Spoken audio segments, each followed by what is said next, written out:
প্রবাসী কর্মীদের জন্য দেশের বিমানবন্দরগুলোতে ভিআইপি সেবা চালুর পরিকল্পনার কথা জানিয়েছেন প্রবাসী কল্যাণ ও বৈদেশিক কর্মসংস্থান উপদেষ্টা জনাব আসিফ নজরুল।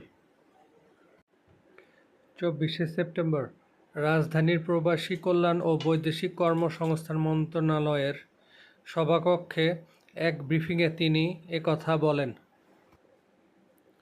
তিনি বলেন, একজন ভিআইপি এয়ারপোর্টে যেসব সুবিধা পান, লাউঞ্জ ব্যবহার ছাড়া আমরা সবই করার সুবিধা দিব। একজন ভিআইপি যখন এয়ারপোর্টে যান তখন তার লাগেজ নিয়ে একজন সঙ্গে থাকেন, চেক ইন করার সময় সঙ্গে একজন থাকেন, ইমিগ্রেশন করার সময় পাশে একজন থাকেন। প্রাথমিকভাবে আমরা